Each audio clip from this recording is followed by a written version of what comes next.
یہاں سے فوجیں چلیں گی، سیاہ علم برآمد ہوں گے اور کوئی طاقت انہیں روک نہ سکے گی، ان کا منہ پھیر نہ سکے گی، یہاں تک کہ وہ ایلیا حضور کے زمانے میں یروشلم کا نام تھا، یہاں تک کہ ایلیا میں جا کر نصب ہو جائے۔ گویا کہ یہ جو ہمارے ہاتھ سے نکلا ہے قبضے سے، پہلے بھی عربوں کے ہاتھوں سے نکلا تھا بیت المقدس، یروشلم، عرب واپس نہیں لے سکے تھے۔ کرد خون صلاح الدین ایوبی اس نے واپس لیا، عربوں میں دم نہیں رہا تھا، عیاشیوں کی وجہ سے کھوکھلے ہو چکے تھے۔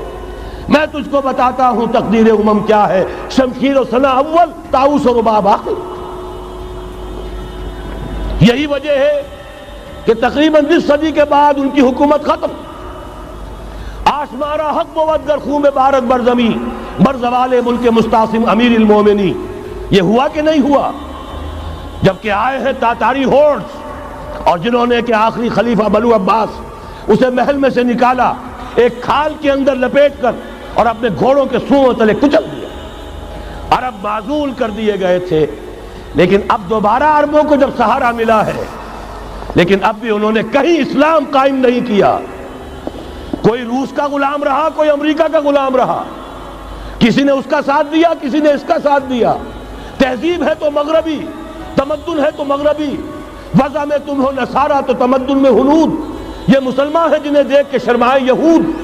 یہی معاملہ جب ان کا ہوا تو اب اللہ تعالیٰ کی طرف سے ان کے اوپر وہ عذاب کی بھٹی گرم ہونے والی ہے۔ لیکن اس کے بعد پھر یہاں سے جائیں گے وہ جو ان کی مدد کریں گے، اور یہ ایلیا کو واپس لینے والے یہ مشرق سے چلنے والے لشکر ہوں گے۔ یہ اسی علاقے میں جب انقلاب آ جائے گا، یہ علاقہ خراسان اور پاکستان، جب یہاں نظام خلافت قائم ہوگا، یہاں سے اسلام کی توسیع ہوگی، اور یہاں سے جانب مشرق ہند اور جانب مغرب یہ جو یہودیوں کا سیلاب آ رہا ہے، ان دونوں کا مقابلہ کرنے کے لیے انشاءاللہ العزیز، ورنہ یہ اصابتان جو ہے ایک حدیث میں جمع کرنے کی کوئی اور حکمت ہو نہیں سکتی، ورنہ تو ہندوستان پہ کئی لشکر آئے ہیں۔ لیکن یہ کہ در حقیقت اسی وقت جب کہ عالم عرب میں وہ بھٹی دہکے گی، اسی وقت یہاں انقلاب آ چکا ہوگا۔ ایک طرف یہاں سے مدد کے لیے لشکر جائیں گے کہ جو مسلمان عرب جو ہیں ان کی مدد کریں گے، حضرت مہدی کے جھنڈے تلے لڑیں گے، حضرت مہدی کی حکومت کو مستحکم کریں گے، یؤتون للمہدی۔ دوسری طرف وہ ہندوستان کی طرف پیش قدمی کریں گے، اور یہیں سے جیسے اس وقت سیلاب نکلا تھا جزیرہ نما عرب سے، ایک داہنی طرف ایک بائیں طرف، ایران، افغانستان، ترکستان، ادھر مصر، لیبیا، الجزائر، مراکش، موریتانیہ، اسی طریقے سے انشاءاللہ اسی علاقے سے اس کا آغاز ہوگا اور بات آگے بڑھے گی۔ تو غرب اثر حاصل کیا ہے؟ یہ ہونا ہے، پچھلے آثار ثابت کر رہے ہیں کہ ہونا ہے، حضور کی احادیث بتا رہی ہے کہ یہی سے ہونا ہے۔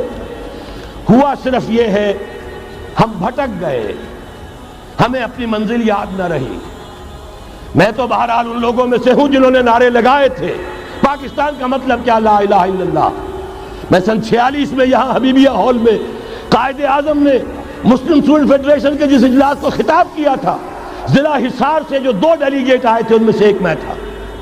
میں نے بہرحال اس تحریک میں بھی حصہ لیا ہے، ایک ننھے کارکن کی حیثیت سے لیا ہے، پھر حالات کو بدلتے اپنے آنکھوں سے دیکھا ہے، ہم کہاں سے کہاں جا پہنچے ہیں۔